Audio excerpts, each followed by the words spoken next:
Good old graded cards. I don't really have too many of them. I only have a few, some of my favorite cards and typically stuff like that, or something that's kind of exclusive, or something that Virginia likes. She likes the graded cards a little bit more than me, but there's nothing wrong with them. A ton of people collect them. The grading market is on an all-time high, and you got a couple popular grading companies such as PSA and Becca to choose from. With that, the popularity also comes with a bunch of dirty dirtbag people that want to scam and take advantage of people, and it's just not going to go anywhere, especially with grading not stopping, ceasing, or going away anytime soon. It's all the rage. Everyone wants a Gem Mint 10. Everybody wants fucking PSA 10 cards. The better the grade, the black labels, the CGC stuff. That you could talk for days about CGC. We're not going to do that though. Pokey positivity. What I want to talk about is one of the things that I've noticed with the fake slabs that are floating around. Yes, there are fake slabs. There are some very convincing fake slabs that are coming out. It's not just in the States or anything like that too. Japan has a bunch of them as well, and they're coming out of there too.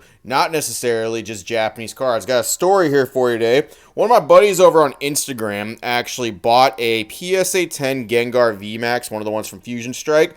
Gem Mint 10. Here's a picture right here. Looks like a regular Gengar VMAX. Look at him. He's sucking up the entire trees and the road. His mouth has a little darkness symbol in there. That's pretty cool. That's nice. He's probably going to suck up the moon up there too. Moonburon's probably back there counting the dough that it's made. But it looks like a regular fucking card. Everything looks in order here. Listed on Bai Japan via Mercari Japan right here. So, we're already dealing with some very credible things. And, he got it. He was waiting. He was excited to see that stuff. Guess what he got, though? Guess what he actually got in the mail? This is what he actually got right here, the poor homie. He's looking at it, and it's very clearly fake just from looking at it. Now, it may not be abundantly clear to a new person or someone who doesn't have a whole lot of experience. This would probably fool a couple people. First of all, the actual text for it, the font is just kind of goofy. You can kind of get a feel for, looking at that type of stuff. Just by being around here a little bit, by looking at these slabs, it looks really weird. But say you're not a person that necessarily understands font too fucking much. I completely get it. I completely understand that is a very subtle thing,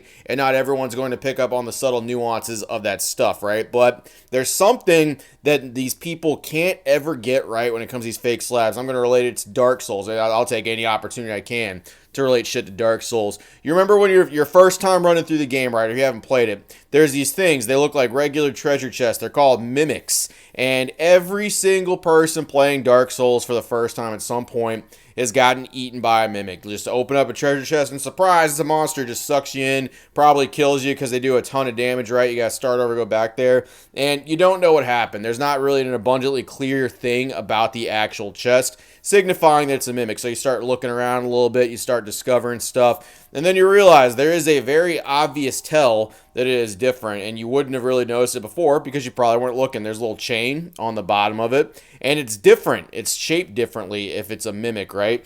There is something that these fake slabs also do. It's the Dark Souls thing right there.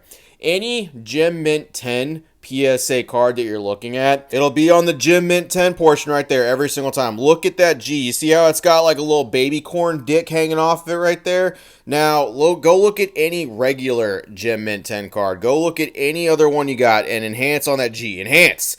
Look at that. It's a solid line. No fucking baby dick coming off of that. No little tiny corn hanging off the end of it. It is a solid line. And once you see that, you'll never be able to be fooled by this crap ever again. You'll just never not see it. That solid line that you're looking at right here is the real card. The one with the little appendage, the little fucking pinky toe, the little baby carrot hanging off of it. That is the fakey fake. It is a different font, and they never can get this quite right. It fools people constantly whenever people see these slabs because it's such a subtle thing that people do not know about. Now, the thing that was listed right here, the actual picture from fucking Bai Japan, was right here, and it is a regular, legit slab. They got something completely different in the mail. It was a different picture than what was actually listed, and there ain't really nothing that can be done about that shit. But say you're out like a con, say you're out on eBay or something like that, and they do use that picture, they do use one. Make sure you're looking at little stuff like that. Just look at the little G. Make sure it doesn't have a little baby corn hanging off that stuff. Make sure it doesn't got a little tiny toe hanging off of it because it's not supposed to. It's just supposed to be a solid line.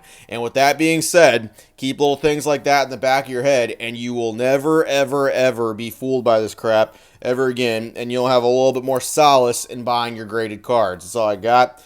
Appreciate it, Virgin Gang. See you later. It's a shame this stuff is still going on, but with graded card popularity, it's just fucking not going anywhere. It's not. Shop safe, everyone.